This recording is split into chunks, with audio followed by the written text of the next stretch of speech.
Hey, good morning, everybody. Welcome to the Mortgage Coach Tuesday interview. Every Tuesday, 9 o'clock Pacific, we are here to put on the mortgage industry's best sales meeting. On Fridays, it's just a pure mastermind. I'm trying to have as many guests as possible, leaders, and it's just ad hoc topics, unscripted conversation. Today, I am interviewing Dan Keller. I've interviewed Dan countless times. He is a top producer in the Seattle market.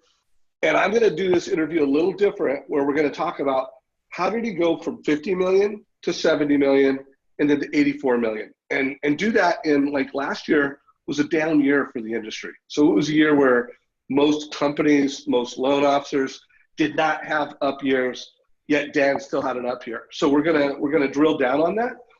I'm also going to try to drill down on it in a way to where, hey, he went from 50 and within 2 years to 84 million.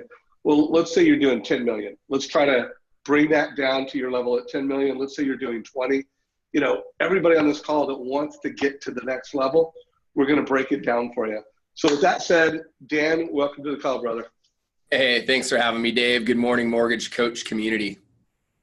So Dan, I have interviewed you countless times, but we still have new loan officers that, might just be watching this for the first time.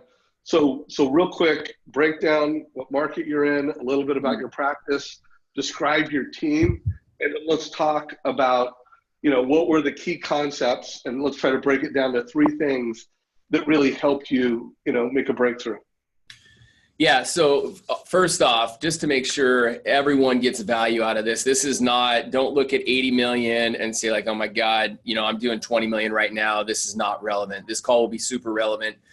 We were talking about this before the call, Dave. I think one of the main things that helped me scale from 30 to 50 and then from 50 on is just building the team that'll support me doing more green time activity. We'll get to that. So what I'd like to do, if it's okay with you, is I'd like to kind of give you a 1 or 2 minute overview of my journey in the mortgage industry, the market that I'm in, and then we'll jump right in. Is that okay? Bring it on. Okay. So I'm going on my 10th year. So I got in the mortgage industry at the end of 2008, full time. My background is education. I was a professor and a college baseball coach. So I have, and that was my dream job. I had my dream job before getting into the mortgage industry. However, I had married my wife, my now wife, and we began having children. And I was gone all the time, working almost 80 plus hours a week. It was insane, not making a lot of money because there's not a lot of money as you're building your college and professional coaching resume. And flipped a couple homes and decided that I needed a better career. The reason why I decided to go into the financial industry is I was recruiting. As a college baseball coach, I was in parents' houses and I was recruiting their most prized possession, and that's their young man. And after 2 or 3 years of landing 5 tool athletes, having them come into a junior college and work with me, and then sending them on to the major league draft, a couple of them signed for 7 figures, many of them signed for healthy 6 figures, and I'm making 40 or 50 grand at the time, realized that I need to be in an industry where I could sell and sell the highest price point. And so I went back to school to study finance and got into the financial industries to be a financial planner. Thought I wanted to be a financial planner. Then the economic crash happened in 2007 and 08, and decided to stay in that, just go in a different direction, which was mortgage. So you fast forward 10 years, I'm in the Seattle marketplace. 2014, end of 2014, my life changed in regards to production, in regards to really where my family and I are at right now financially. And I will say that it all came down to mindset. I got fed up with losing. I got fed up with watching guys and girls at mortgage companies that I was at crush me. I was at a company where there were big producers here in the Seattle area. And I knew that I was as good as them as human beings. I knew that I could do what they were doing. I just didn't know how. And so I did what I had done for years as a coach, and I went out and sought to hire a coach. And as I began that journey of being professionally coached,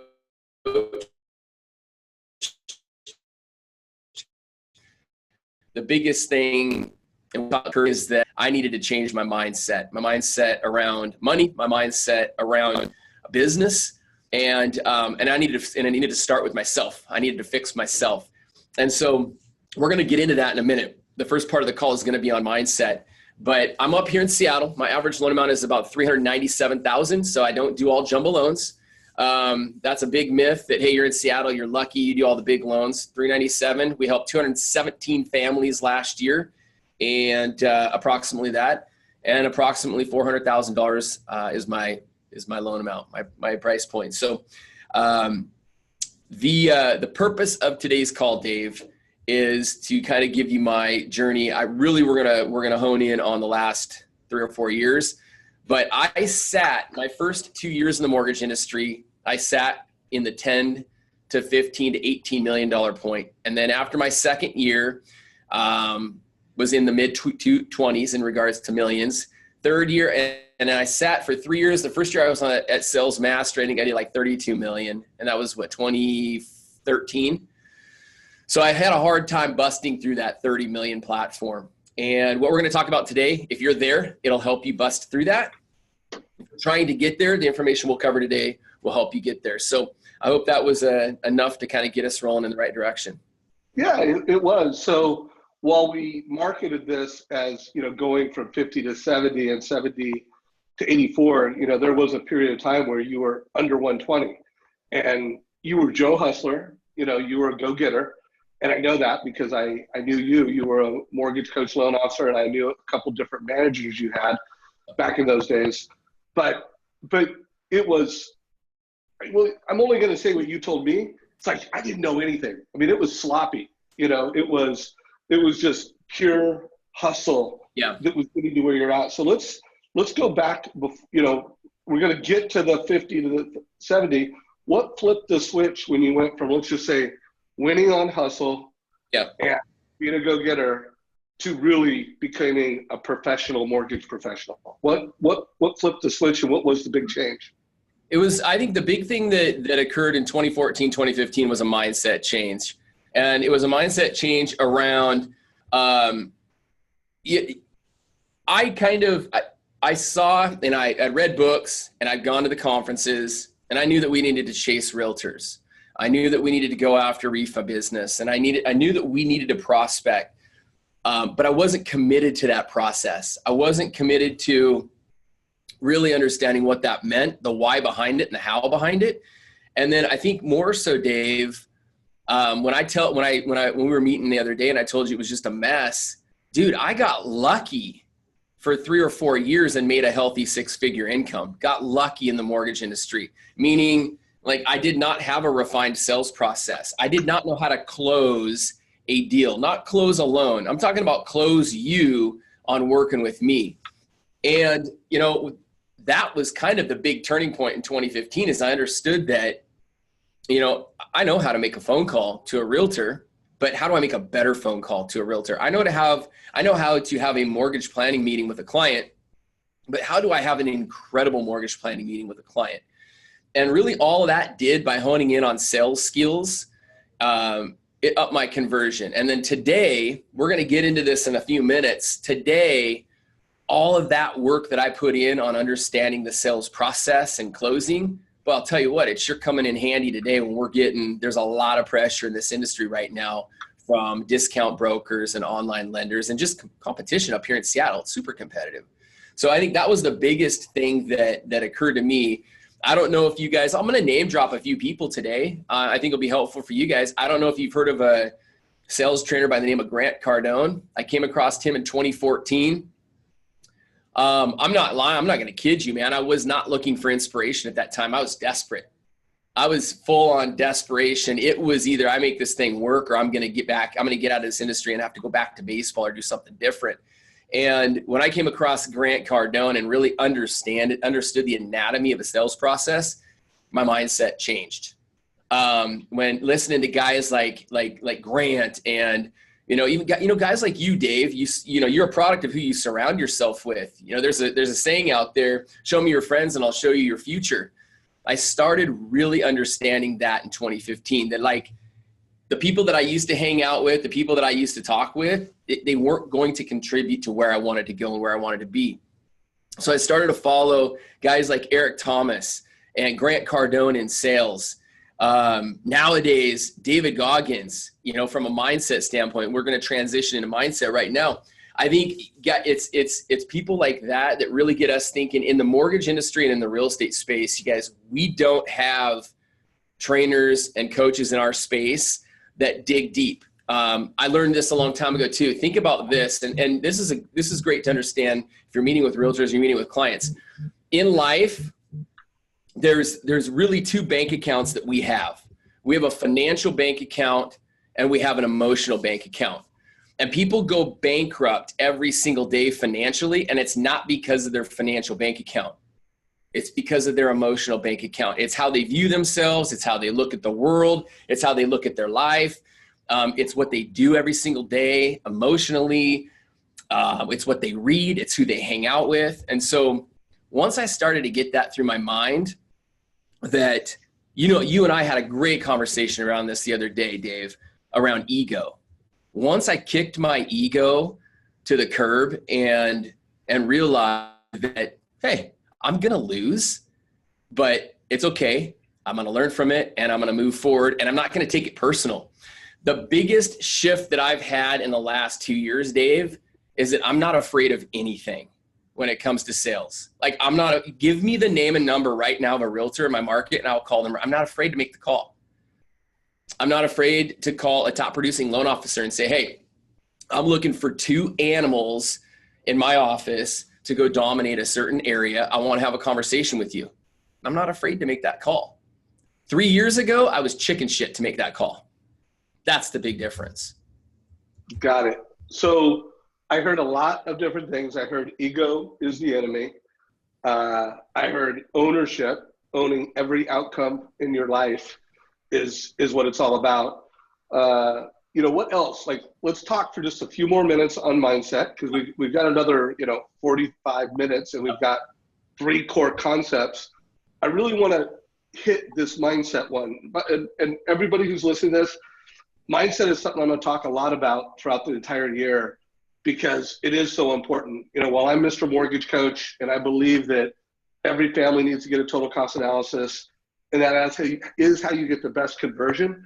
But what I've also learned is, without the right mindset, 1, you'll never do it, and 2, you won't be as successful with it. Yep. That's why I interviewed Joe Jardine, and I'm going to be interviewing Joe again. I'm bringing in a guy who specializes in working with elite athletes to prepare them to have the ultimate mindset. And so we're going to be talking about this a lot. But Dan, when you just think about your mindset, give us a little more meat on the bone. And then if there was something you started doing 3 years ago to get your head right, other than reading books, let us know what things are. The biggest thing is understanding, like, right now, I'm looking at this wall, and on my wall is a clock, and understanding that no matter what I do today, that clock is going to keep moving, right? So that's the biggest thing with mindset. 5 years from now, you're going to look back and wish today that you would have done that one thing that you knew you were supposed to do, but you didn't do it. Whether it's dieting, whether it's nutrition, whether it's making that call to that realtor, whether it's just making 5 freaking calls to regular realtors. I don't know what it is, but 5 years from now, you're going to look back and wish you did it. 1 year from now, you're going to look back and wish you did it. 6 months from now, you're going to look back and wish you made that call. 1 month from now, 1 week from now. You get where I'm going at this. So that, for me, it was like, you know what? When I told you I got sick and tired of losing, I was losing because my days were, hey, I left home, dropped my kids off at 7:30 in the morning, got home at 5 or 6 o'clock at night, was making decent money. My wife didn't complain, but my schedule would appear full. But what I did throughout that day was garbage, man, was garbage. And so when I became true with myself that, hey, am I being as productive as I should? What if I spent 6 hours a day? Todd Duncan wrote a book, Time Traps. He's wrote a couple of books on time management and time. When I became true with myself in regards to how I manage my time, that was the biggest mindset shift, that I know what I need to do, but just because I logged 8 hours or 9 hours at work did not mean that I fulfilled and had a productive day. And so that was the big thing, man. And then just the other thing is, look at it this way. If you're putting off something that you know you need to do that could really move the needle in your business, what is the alternative? You know, I've missed a mortgage payment before on a home. I've missed a car loan payment before. That's the alternative. You know, today, I mean, Dave, there's nothing better than to take my wife on a date and we fly first class. So, you know, when you start kind of looking at it that way, going, all right, I can have this lifestyle, money in the bank. Money doesn't solve all problems, and it makes life a little bit easier. So it's not about money. I don't even want to go down that road with anyone, but to be able to have the money to say, hey, if my son doesn't get a full ride scholarship and I got to help him with college, I can do that. If I want to take a trip with my wife, I can do that.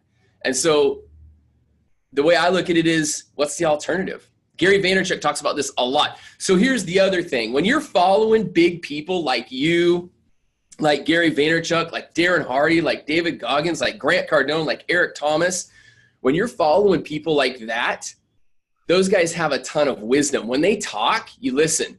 So when a lot of these guys right now are talking about regrets, you know, Gary V is 40, he's a little bit older than me. When he's talking about, listen, have no regrets, work your butt off today, that's wisdom, man. And so I listen to stuff like that. I listen to those guys, and the alternative is regret. Well, let's do this. Let's transition a little bit. I do want to throw it out to the community. If you're on this call and you're doing something that has helped your mindset, help get your mind right, whether that's planning, whether that's meditation, whether that's working out, you know, whatever worked for you, put a comment down below, whether you're watching this live or the recording. What are some practices and habits that you have that get your mind right? You know, that was one of my takeaways from Goggins after, you know, listening to his audiobook. You know, while he is just a physical specimen, and he talks about, you know, the athletic and physical things that he does. But when you really listen to it, at least from my perspective, what I heard was so much of it is for his mind. You know, he's punishing his body to strengthen his mind. You know, and again, this is him. I mean, he's superhuman, very unique. You know, I'm not going to be Dave Goggins. No one else is on this call. But you do want to be that elite mortgage professional, and he's working out to make his mind stronger. And so let's get into the activities, because that's another thing. Like, you could do your meditation, have your miracle morning, but then if the activities and the things that you do throughout the day don't build your personal confidence, they don't build your, as you call it, emotional energy and your financial energy, you're not going to make it. So what are some of those activities that have driven this, you know, ladder of success, this hockey stick of success? So this is a great transition. I have in my notes right here for today's call where David Goggins talks about, and this is relatively new, learned this, I've just practiced this in the last 6 months, kind of what you just said, Dave, around, he calls it callousing your mind. So if you were to go to the gym and work out, over time, you're going to have calluses on your palms. You're going to get thicker skin is a callus, right? And so what David Goggins talks about, and it's something that I think all great salespeople, I think all successful people are able to do, is when you callous your mind, it starts by mentally doing something that is difficult every single day until it becomes the new norm. Mentally doing something difficult every single day until it becomes the new norm. And then at that point, Dave, you've got a callus and you don't even know it's there. You don't even realize it. But the freaks, like David Goggins doesn't like to be called a freak because he says it separates him from the pack and it separates him from everyone else and he's no different.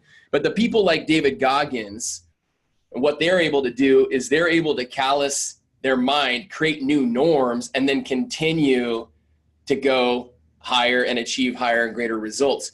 For us, right now, transitioning into activities, something that has helped me and I teach my loan officers. I talked about this on Friday.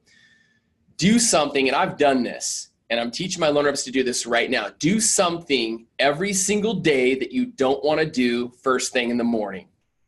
Whether it's, I don't know, meditating, taking a multivitamin, drinking a big glass of water, going to the gym, going on a run. I don't care what it is, but I want you to start your day doing something that you don't want to do, something that you have not wanted to do, something that's difficult. And then over a period of 21 days, 60 days, that activity is now going to become a habit, and it's going to be calloused in your life. It's going to be calloused in your mind. It's no longer going to be something that's very difficult to do. Something that I learned a handful of years ago that's helped my marriage, it's helped my life. And I learned this from Gary Vaynerchuk and Grant Cardone. They both talk about this. Learn to do something that you hate. Love doing something that you hate. I hated doing dishes, absolutely hate doing dishes. And I would say that to my wife. I love doing dishes now. I will do dishes whenever there's dishes in the sink. It was a mindset shift. I challenged myself, and now I'm fine. I don't mind doing dishes because I know how much, and my wife appreciates that. So in regards to callousing your mind, in regards to your activities that you do every single day, start with something that's difficult.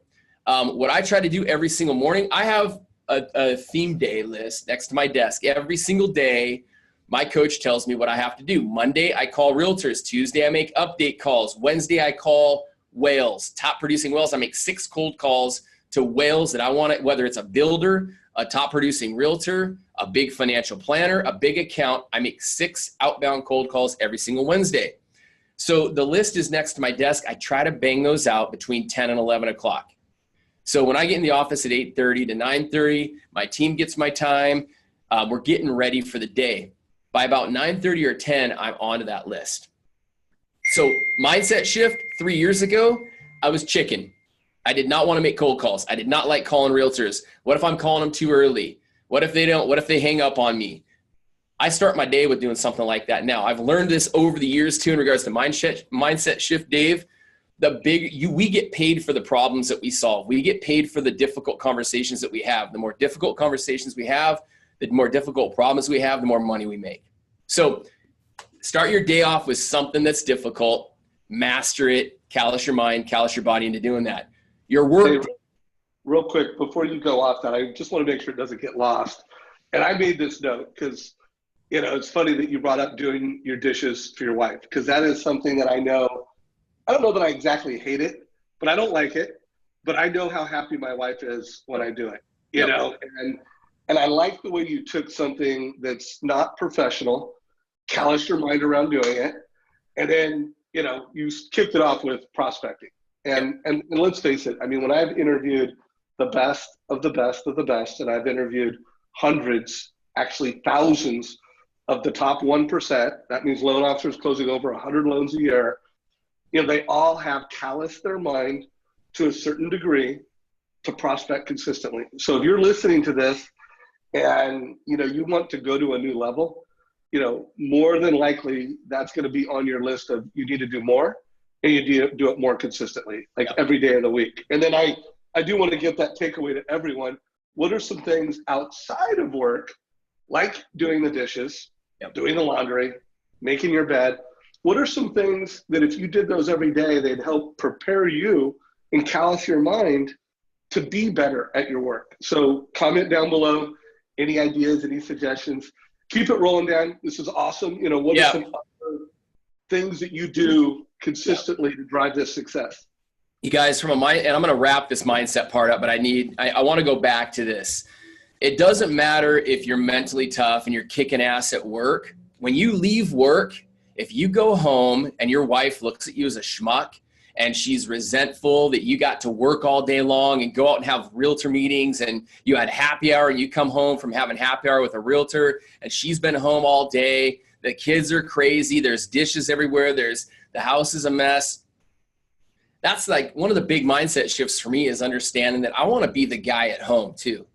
And so if you can be that same, if you can dominate at work mentally and then also do that at home, it's going to translate. I used to tell my athletes this when I was coaching, and it's the same in business. What you do off the field directly impacts what you do on the field. What you do on the field, hey, if you have a great game, you leave and you go home typically, and you're in a better mood. So they work with each other, but being mentally tough and being that complete loan rep, that complete sales professional, doesn't matter if you're living dual lives, man. That's one of my biggest messages around that. And that's where I gained a lot of ground, both at home personally and professionally, is changing my mindset at home. So I did the same thing that you did. After each 3 of these topics that we're going to talk about, I kind of have a homework assignment or a couple of things that you as listeners need to write down, or you can comment down below. So from the mindset standpoint, write down something that you fear and why. Write down something that you fear right now in your business and why. It could be a cold call. It could be realtor calls. It could be one-on-one meetings. Write down something that you fear and why. It could be hiring. I don't know what it is. Write down something that if you put off in 5 years, it will cause pain. Write down something that you keep putting off, and that when you look back on that in 5 years, you're going to wish you would have done it. Okay? Write that down. And then lastly, my coach had me do this exercise. Imagine right now, I want you guys all, if you're on this call right now, if you're driving, don't do this. But if you're on this call, you shut your eyes, and I want you to visualize right now. It's November of 2019. You've wrapped up this year. We're at the end of the year. There's no time left. Your December closings are already pretty much in the books. November 2019. You wanted to close $30 million in production. You have $18 million on the books. How do you feel? You've missed your goal. You're looking back on the year going, I could have made 300 extra phone calls. I could have made 500 extra phone calls. How do you feel? How does that make you feel? On the flip side of that, your goal was to close 30 million. Reflect back right now. Reflect forward right now. It's November 2019. Your goal was 30 million. You closed 48 million. You've got extra money in the bank. Your mindset shift has changed. You're mentally tougher at work. Your home life's improved. How does that make you feel? And right now, if you're listening to this, the choice is yours. It's like March 1st. What is it, Dave? March 5th? You got a whole year ahead of you. The choice is yours. You can do it, or you can choose not to. So that's the homework there. As far as action items, let's jump into this. And I'm just going to be real with everyone right now. 99% of you guys are not going to do what I share next. It's just a reality. 99% of you guys are on this call looking for a quick fix. Hey, Dan closed 84 million. What is he doing that I'm not doing? I'm going to be brutally transparent with you. I do everything that Jeremy Forcier does. I do everything that Jay Crowell does. I do everything that all these top producers that you have on your show, Dave, do. The only reason why I closed 84 million and you may not be closing that amount of volume right now, you haven't done it consistently, and you haven't done it at the level that I'm doing it. That's it.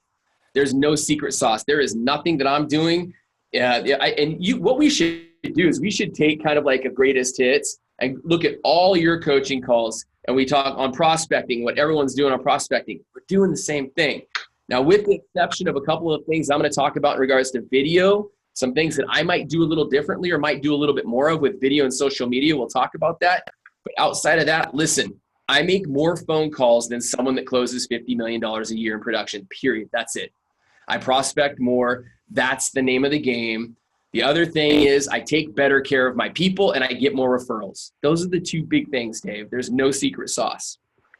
Hey, real quick, I want to share my screen real quick, because anybody that's watching this, while I want to stay focused on Dan's interview, I can assure you that when I interview Dan and we finish this and we look at the common practices and habits that Dan has, there's going to be consistency. He's going to talk about things that he does and the consistency. And that is going to be the biggest difference between him and someone that does it less. Yes, he has clear goals and plans. He prospects daily, 300 days or whatever the number of days he works, he does it. He is delivering a total cost analysis. So he's obsessed with having the best conversion so that he's efficient with his time. Mortgage Coach is a piece of that. And again, I could go on, but I would urge everybody to, one, read this article, because I do that. I transcribe a lot of the best calls. This will be a phone call and an interview that I transcribe. I'll write an article on it, and I'll break it down. I'm sure we'll get some unique scripts, but I love the way you kick that off, because it really is, there's a science and an art to selling.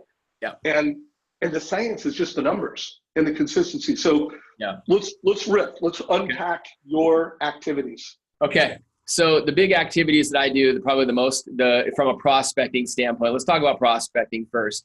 So I prospect every single day. Listen, if you have a team, your number one job is to prospect, period. That's it. If you don't have a team, your number one job is to prospect. I call it fishing, so that you have fish to fillet and take to the market. So that's the most important thing that I want to hit home on. I prospect.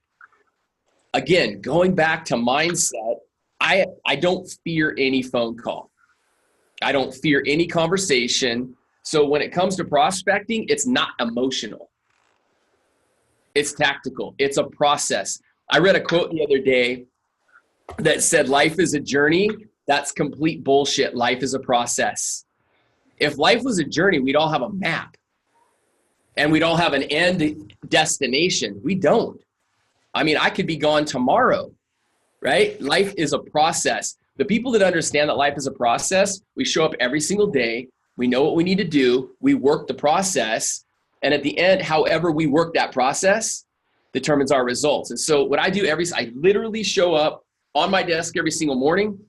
It's a piece of paper printed. It's a to-do list for my assistant. If you don't have an assistant, the night before you leave the office, I learned this from Todd Duncan back in 2011. The night before you leave your office, you clean up your desk and you write a to-do list for the next day. I will call these people.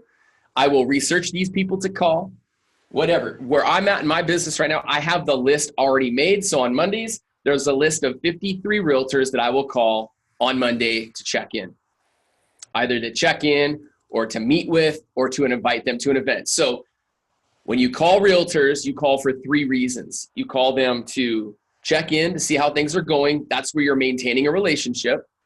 Number 2, you're calling them to invite them to coffee, invite them to a meetup. Number 3, you're calling to ask them for business.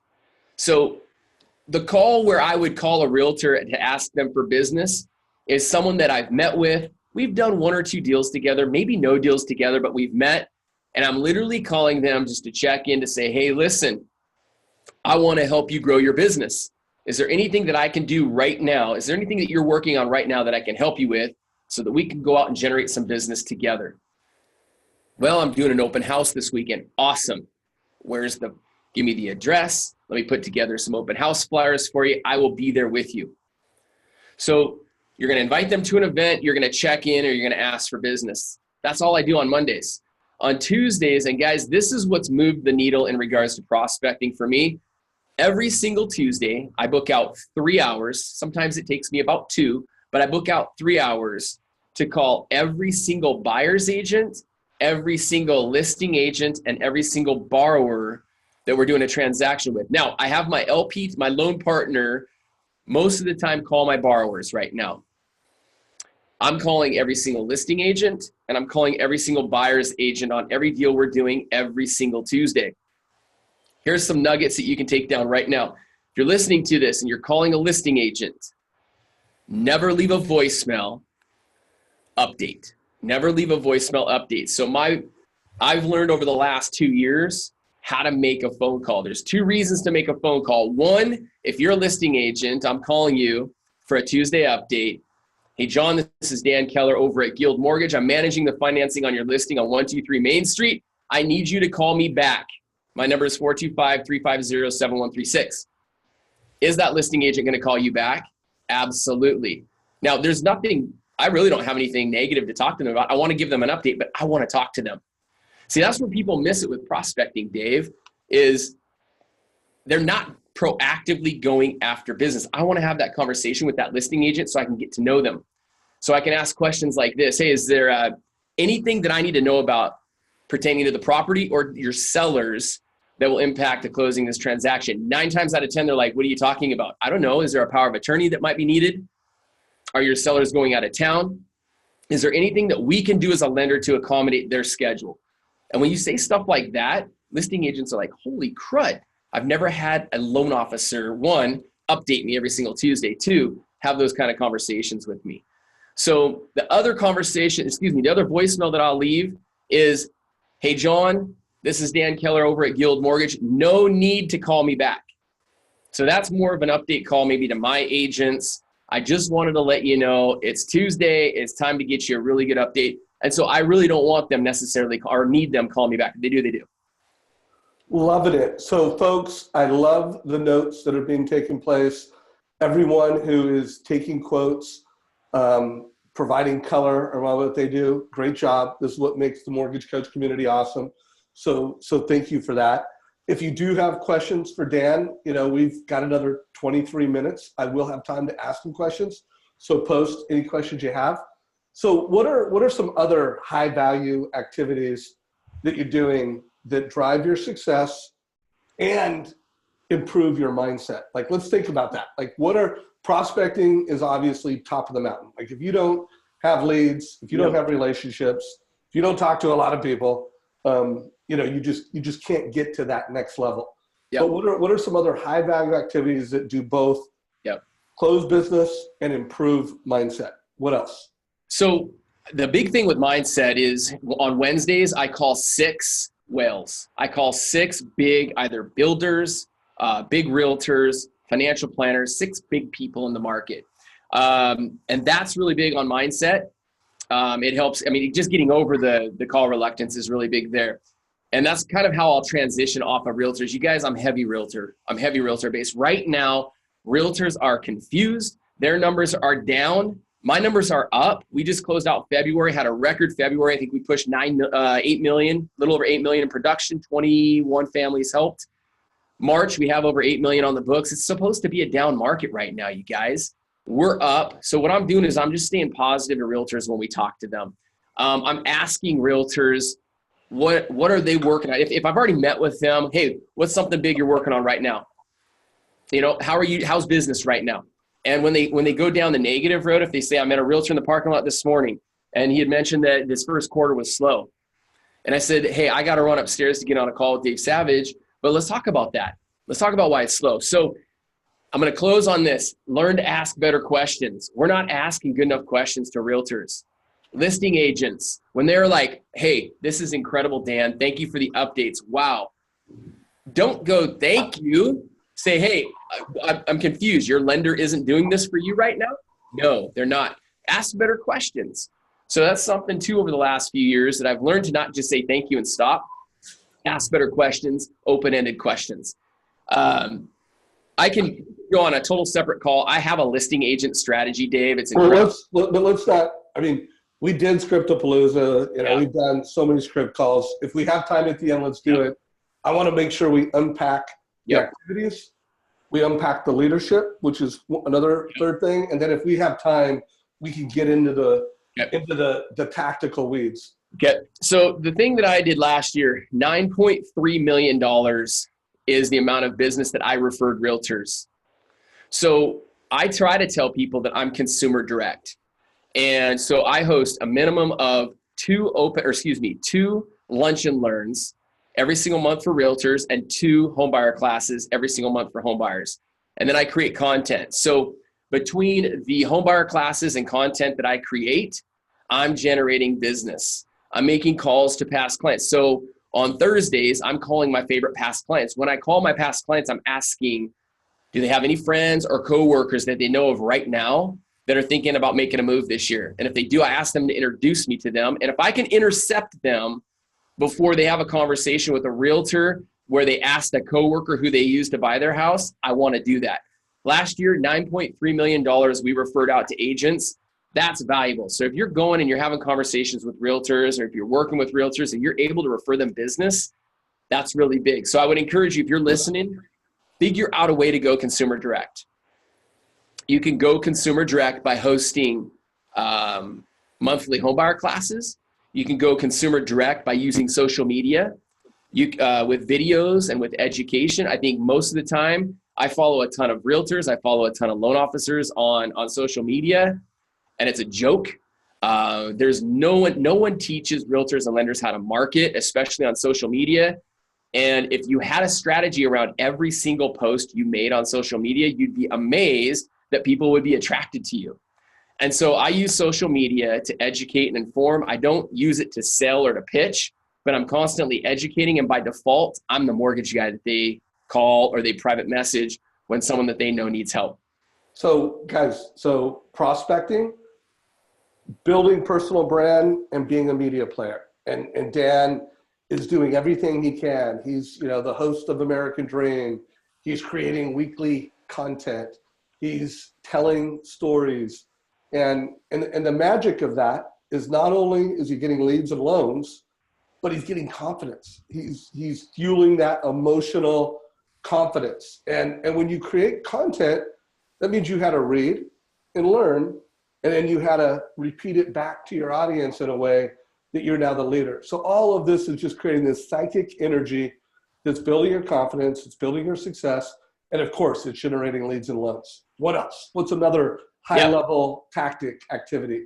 High-level tactic activity has been upgrading my mortgage planning meeting with clients. So this started back in 2015. I made a big effort to upgrade, to basically have a playbook, you guys. So when I sat down with a client, when I got an introduction, that mortgage planning meeting was so good, it set the bar so high that if they did shop me or if they'd already met with a lender, it was a no-brainer. The other thing and here, I'll put the link down below to my mortgage planning meeting. It's on slideshow or slideshare.net. You can see, and I don't care if you're buying a $200,000 house or a $2 million house, I take every single borrower through parts of that presentation. The other thing is I mail it to each client before they come in. So they actually physically in mail, they have a copy of it. The other thing is I teach the 6 steps to financial freedom to every single one of my clients. They get the copy of that. And so when I'm sitting down with you as a new client, I'm walking you through budgeting. I'm walking you through the 6 steps to financial freedom. Part of that is, do you have an insurance professional that you're working with? Do you have a financial planner that's going to approve of this financial decision? Do you have a will? Do you have an estate attorney? Do you have a will in place? I'm asking questions like this to just, not that I offer this, I can refer people out, but to get people thinking, this is a big financial decision. This is the mortgage and real estate is a hub, and there's so many spokes attached to this wheel. And so throughout this process, this mortgage planning meeting, at the end, there's been so much value given. Right smack dab in the middle of it, Dave, is a mortgage coach total cost analysis. So by the time they come into my office, we have an idea of how much money they have budgeted for a down payment, how much money they have budgeted for a monthly payment. So now, after I get through the financial benefits and risks of homeownership, after we go through the process and what they can expect and our value proposition, boom, up on the big screen is a mortgage coach total cost analysis. And we spend time, I use that to talk about closing costs. I use that to talk about points. I use that to talk about, obviously, their options, if there are 2 or 3 different loan options. And so it's also a great time too, where I have their credit report in front of me. And a lot of the times, we talked about this last week when you were up here in Seattle, we'll have clients that say, hey, I'm putting down 20%, but then I'm looking at their credit and they have debt. So now we can use Mortgage Coach to have a conversation that, hey, if you put down less than 20%, but paid off debt, your household blended debt would actually decrease versus increasing with your new mortgage. So this is where, your software comes into play big time. And we probably spend at least 20 minutes out of the hour and 15 minutes on the Mortgage Coach slides. So guys, Dan said he would provide you with a link to that. So we'll put a link down below if you're watching the recording. I am absolutely convinced that one of the cornerstones to success is your advice, the importance, the value of your advice. That's why we have this playlist called the Mortgage Strategy Playlist. I interview top producers like Dan on how they deliver advice. What is that perfect borrower conversation? I've got a few from Dan down below. Actually, when I started this, Dan was one of my first 3 mortgage strategy interviews. And I want you guys to realize for every one of these videos, there's a link to a TCA. So make sure if you're watching this and you do not deliver a total cost analysis to every borrower, but you should, we've got a playbook to help you do it. Also, if you go to the Mortgage Coach page and you go to member services, we have what's called Mortgage Coach Strategies. And Mortgage Coach Strategies is where basically we've taken some of our best interviews and we've done them in specific categories like past clients, purchase options, rent versus own. And if you click down into that, for each one of those, you're going to get a lesson. You're going to get a video interview, and you're going to get a link to TCAs. So this is just super consistent. When I interview the best of the best, they have a perfect loan process. So Dan, tell me if you agree with this. Yep. I almost believe that like if you're closing less than 10 million and you don't have a perfect borrower conversation, that is a wow. Yeah. That's like the single most important thing. Yeah. Because if you don't have that awesome borrower conversation that includes a total cost analysis, you aren't confident when you talk to a realtor about working with me is different. Like you're telling them all these things, but it's hollow. So it's like until you have an incredible borrower conversation that delivers unique value, and again, unique value. If price and speed is your value, that's not unique. Online lender A, B, and C can deliver that. Yeah. If you have to deliver unique advice-based value. So do you almost buy into that thesis that the single most important thing everybody needs to do is have an incredible borrower experience that they deliver consistently, and then build upon that. And that's like number one. Yeah, I can tell you without a doubt, the biggest change and improvement from 2015 to 2019 has been an upgraded mortgage planning meeting. So you'll see my slides. You'll see how valuable those are. You guys listen, a part of the sales process is you have to have the customer, your client has to see your unique value proposition. You have to feel the needs of what they're looking for when they come in to attain a mortgage. And so it's done by sitting down. They come into my office. We have them fill out an all about you form. We care about them. I triangle for trust. I learn about their situation. I ask tough questions. So why do you want to buy a house? Dan, let's do this. We got 12 minutes left. Yep. Will you schedule a 20-minute interview with me either later today or tomorrow? Yeah. Or maybe we'll do it in person at the American Dream Mastermind. Yep. And we'll walk people through your online presentation and total cost analysis. And we'll just create like a supplement to this call. Yep. We'll spend 20, 25 minutes and break it down. Yep. Absolutely. Yeah, okay. Absolutely. So stay tuned. I'll make sure I post that in the Mortgage Coach Facebook group and post it on our YouTube channel. We will have the Dan Keller mortgage planning experience, and it will be a compilation of what he does online, what that page looks like, and that. So coming to you. I want to transition to leadership because you said that was one of your three. But before we do that, you talked about prospecting. Mm-hmm. You talked about using media to be a media hub, tell stories. You talked about your perfect loan process. Is there another activity? And if there is, just list it, and then let's get into leadership. Last two that really have made a big impact. One, and I got this from you and Wally and numerous other mortgage coach leaders, annual mortgage reviews. I've got, and I can upload my form. I think I might have stole it, given all credit. I think it's Lori over at Cornerstone. Yeah. You guys, this group is so stinking Lori powerful. Richardson, by the way, if you want to find that, search Lori Richardson, and she's got a great thing. And watch Script Palooza. She talked about it. Yeah. They've done a great job. So annual reviews and doing those right, man. And it starts with the email or the phone call. So annual reviews. The other thing is that I have a birthday program for every single one of my clients and my VIPs. They get a birthday card. They get a phone call from me. And if they're a VIP, they get a gift. Okay. And that's not just realtor. I'm talking past clients. I'm talking my who, people like you, Dave. So my birthday program. So that annual reviews, and I'm going to close with this. Be an educator, get social, start using videos, 1 to 2 minutes or less, and teach people the benefits of using someone like us, the benefits, what we bring to the market, what we bring to the industry. We're talking about everything that we know from credit to closing. So that's kind of it. So homework on daily activities. I want you to do this. And I had my coaching students do this last week. 99% of you guys won't do this because it's hard, but if you do this, it'll change your life. For 1 week, at the end of every single hour, I want you to write down exactly what you did and how profitable you were, the phone calls that you made, and how much time you wasted. And what you'll find out is at the end of every single day, you're not being efficient at work. You're wasting a ton of time. So at the end of every hour, jot down what you accomplished in that hour.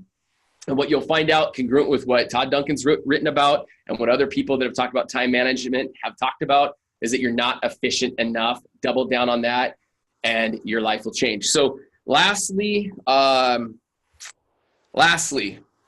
we're talking about leadership. So this is where, one, you can scale your business, but this is where I've probably grown the most in the last 3 years. One, it starts off the field. It starts with the books that you read. It starts with the people that you hang out with. Great example of this. Dave, you came to town last week. I waited around till your event was over and I asked you to go out to lunch or to happy hour and have a glass of wine with you. It wasn't to shoot the shit. Like, if you recall our conversation, it was about you as a father. It was about you as a husband. It was about some of the professional relationships that you have. And so surrounding yourself with other leaders, other people that are ahead of you, that are accomplishing things that you want to do, that's my biggest message around leadership. If you can see behind me, I don't know if you can see that. That's my window seal. It goes on for probably 10 or 15 feet. There's dozens of books back there. I'd say over a third of them are on leadership. Okay. So I think really it comes down to starting with you, building a better you. You can't lead others if you can't lead yourself. And that's where the biggest realization I had in 2015 is that I wasn't doing a good enough job leading myself. I wasn't sticking to a structured daily routine. I was overweight.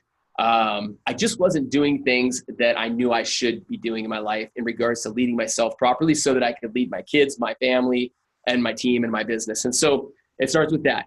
Educate yourself, hang out with bigger people. You're a product of the top 5 people you spend the most amount of your time with. Hang out with leaders. That's my best advice there. There's 3 leadership styles, okay? There's lead by example. There's dictatorship, right? There's servant leadership. The leadership style that I love and that I use is lead by example. I think if we're talking about my team, where I have loan partners and employees, they see me putting in the work. They see the level, the speed in which I work, and it's contagious. They see my work ethic and it's contagious. And if it's not, then you replace them. Okay. And so I think the biggest thing that my advice to you, if you're building a team, it's going to start with a loan partner that has a back end experience as a processor, someone that can take a file from contract to close. That was my first hire. Hire people that can keep up with you. Hire people that can help drive your initiative. That's the other thing with leadership. As you're building a team, make sure that you're building it smart. You're building it around people that can keep up with you. The other thing with leadership, you guys, is I think this is really, really big. And this is where most loan officers fail. And I'll kind of close on this because I want to open up to Q&A. Most loan officers and realtors fail because they don't keep their employees accountable. So 1, there's not a job description that's crystal clear. 2, they don't keep them accountable. So you could walk into every single one of my employees' offices right now and say, hey, Jason, what are your top 3 job duties? Jason would say, hey, I manage a lead tracker, I follow up with new leads, and I book appointments and prep packets for you, prep pre-approval packets for you. That's it. You could go into Jessica's office. She'd tell you the same thing for her. So being crystal clear on their duties and then keeping them accountable and training them around that. That's the biggest thing that I've learned with leadership. Love it. So I didn't know where you were going to go with the leadership conversation. And I love it. I love how we closed around that concept. I would just also throw out there from a leadership perspective, when I've interviewed the best of the best, they live in this world that I call constructive tension. Well, they're definitely likable people that people like. They're not afraid to say, I don't agree. And that goes with their customers and their realtors. Yep. They will have constructive tension with people Yep. to get their way. And that, I think that is such a powerful thing when you become that mortgage professional that asks great questions, that teaches realtors and clients something they hadn't thought about. Yep. And then you show leadership, so it's that paradigm of curiosity, teaching, and leadership. It's powerful. Great sales book I read, I don't know how many years ago, 5+ years ago. It's definitely influenced me as both a salesperson, a leader, and influences the mortgage coach technology platform, the advice engine that we have. Yeah. And that is the Challenger Sale. If you have not read the Challenger Sale, highly recommend it. When they talk about controlling the sales process, think of it as leadership. Yep. So Dan, we've covered a lot. Yeah. We got 4 minutes left. Is there anything you haven't shared before I ask 2 questions?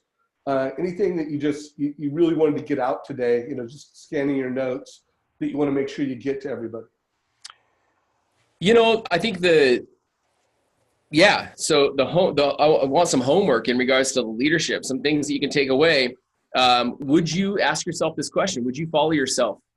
Would you follow yourself in business? Would you follow yourself at home? And really be honest with yourself there. And the one other question is, what do you specifically need to do to become a better leader? Do you struggle with hard conversations? Do you struggle with keeping your people accountable? Do you struggle with a job description? Write those questions down. Ask those questions to yourself. Throw them in the group. I'll jump in and do what I can to help, and you can too, to help answer some of these if you guys need help around that. The other thing I wanted to share in closing is a stat. So there's this multi-millionaire sales trainer, and every year he only takes on 100 new clients, and it's thousands of dollars to join this program. And he shared some of his stats the other day.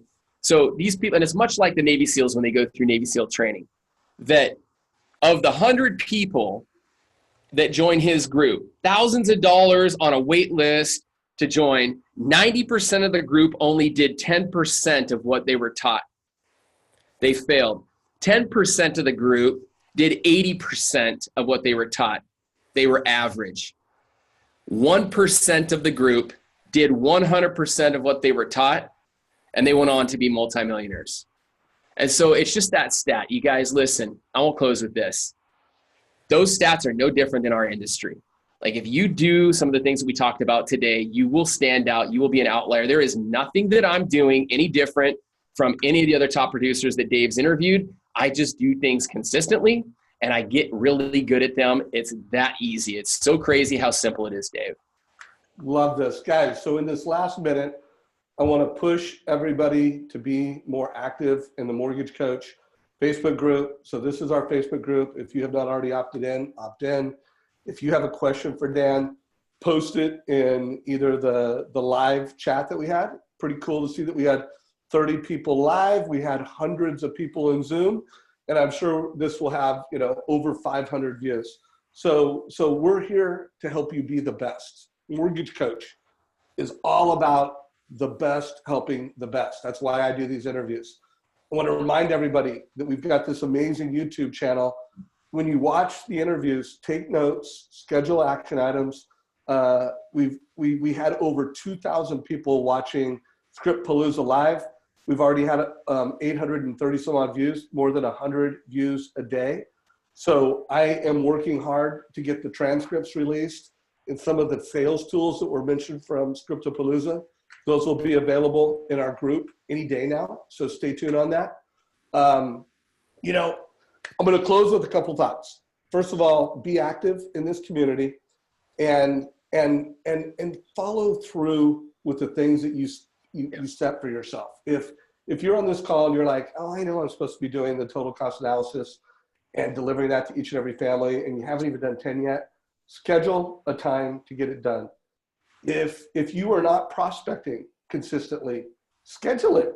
Yeah. That should be, my favorite interview of last year was my interview with Josh Metal, because it was all about his 2 hours of religious, gotta prospect 2 hours a day between 9 and 11, talked about how he huddles up with his team. Put it on your calendar, get it done. Yeah.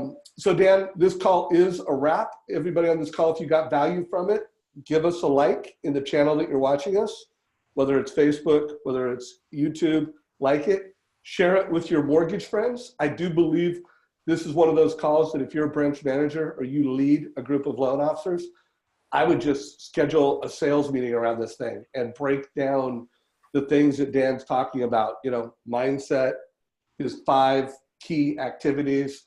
Let's repeat those really quick.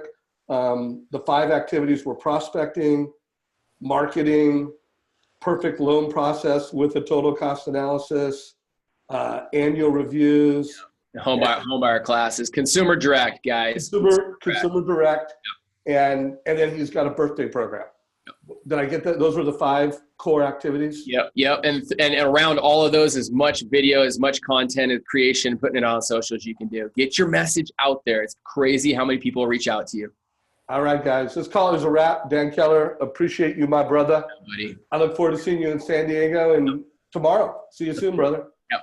Take care, everybody. Have a great day.